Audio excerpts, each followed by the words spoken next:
our so-called great world, 4% of 98% of our world is homeless.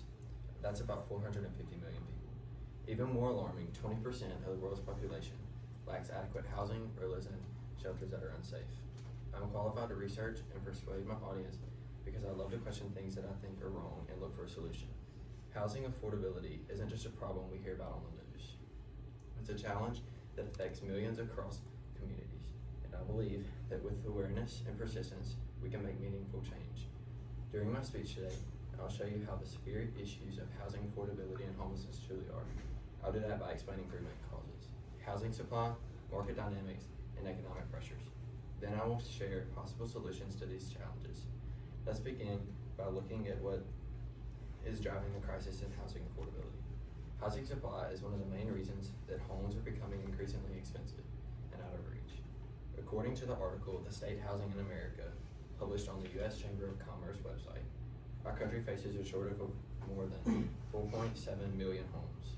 Kurt McClure, a housing researcher, quoted in the KU News, puts it as our nation's affordability problems are not only with the housing supply, but more so with the prices of the houses that are supplied, leaving many without.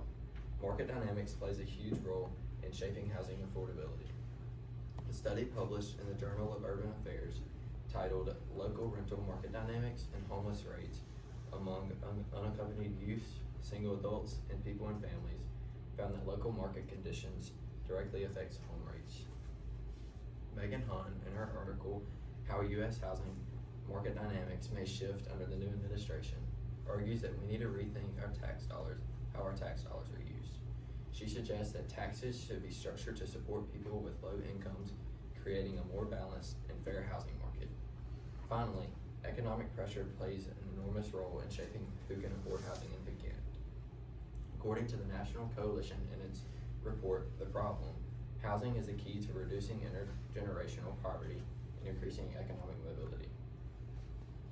When families have affordable, stable housing, children often perform better in school, health outcomes improve, and parents can focus on work rather than survival.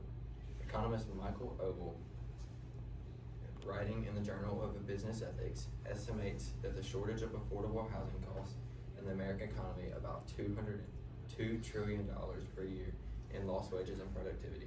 That's $2 trillion we could be using to strengthen our communities.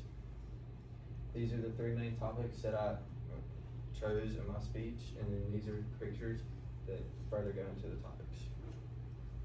Now that we understand the problems, let's turn to what we can do about them. One of the first and most practical steps is to legalize variety in housing. David Garcia told Marketplace Daily News that we could just start making it legal to build more types of homes in more places, changing zoning laws in big cities and in smaller cities. In some parts of the country, entire neighborhoods are locked into single-family zoning, which prevents affordable alternatives from being built. Eliminating these restrictions opens the door literally for more people to live closer to jobs, schools, and public transportation. A second solution is to ensure that more of our unaccounted for tax dollars goes towards solving homelessness and reducing housing costs. This isn't just about charity, it's about investment. By supporting people when they need it most, we help them re-enter the workforce, improve their health, and contribute to the economy. Every dollar spent on preventing homelessness saves taxpayers multiple dollars down the line in healthcare, policing, and emergency services. The third solution is we must direct federal funding to help states and local governments construct affordable rental and home ownership units. Federal investment in affordable housing not only creates homes, but stimulates job growth in construction, architecture, and local businesses. It's a win-win situation. We build stronger communities while strengthening our economy, and if we implement these changes, the benefits will ripple far beyond individual households. Investing money and tax money in housing affordability benefits entire communities. It increases access to affordable homes, raises local property values, and generates more stable tax revenues.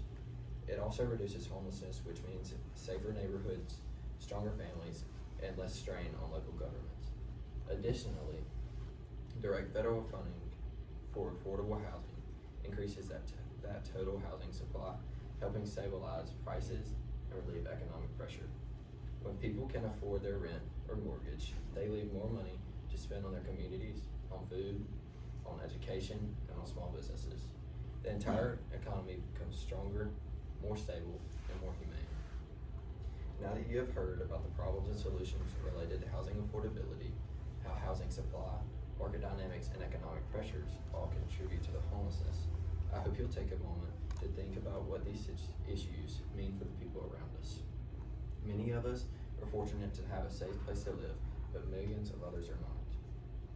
By choosing where our leftover money goes and demanding accountability for our government, how our government uses taxes, we can make a real difference in our housing crisis. If we work together through smarter laws, better investments, and greater compassion, we can transform our country into a place where every person has the opportunity for a safe